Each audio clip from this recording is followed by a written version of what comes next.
Companies Act, Section 328, Provisions relating to fraudulent preference during winding up. Section 328 of the Companies Act, 2013 addresses the issue of fraudulent preference, which refers to unfair or biased transactions made by a company in favor of certain creditors or guarantors shortly before entering into liquidation. The intention behind this provision is to prevent companies from deliberately favoring certain creditors over others when insolvency is impending, thereby protecting the interests of the general body of creditors and ensuring equitable treatment during winding up proceedings.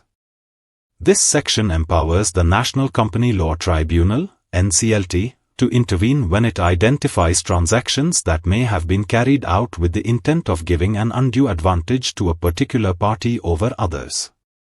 It allows the tribunal to reverse such transactions and restore the status quo, as if such preference had not been granted. Key provisions and explanatory notes. 1. Definition of fraudulent preference. A fraudulent preference arises when a company, which is on the brink of being wound up, performs an act or allows an act to be performed which benefits one of its creditors, or a surety or guarantor for any of the company's debts or liabilities.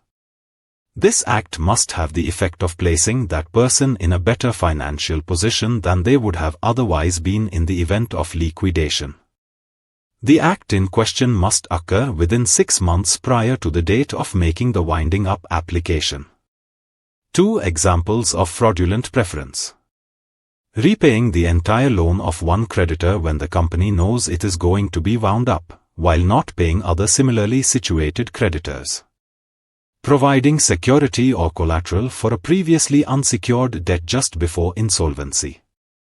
Transferring company assets to a creditor to satisfy an existing debt, thereby reducing the pool of assets available to other creditors.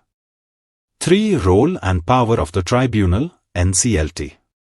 Upon application or during winding up proceedings, if the tribunal is satisfied that the transaction or act was a fraudulent preference, it may issue an order to declare the transaction as invalid, restore the position of the parties involved to what it would have been if the preference had not been given.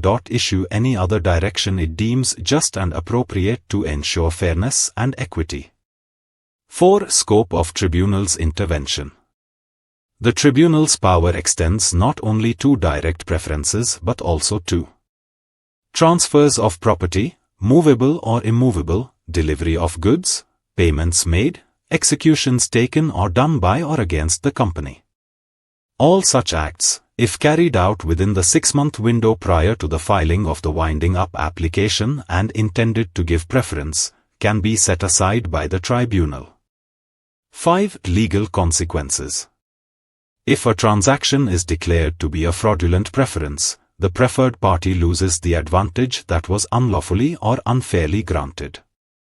The affected creditor may be placed back in the position they would have occupied in the regular order of distribution during liquidation. The act is treated as voidable, i.e., it can be rendered legally ineffective by the tribunal to protect the interests of all creditors. 6. Objective of the provision. To discourage companies from engaging in manipulative or unfair practices just before insolvency. To ensure equitable treatment among all creditors and prevent any attempt to defeat or undermine the liquidation process.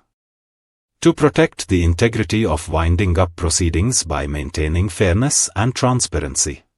For more details, contact us.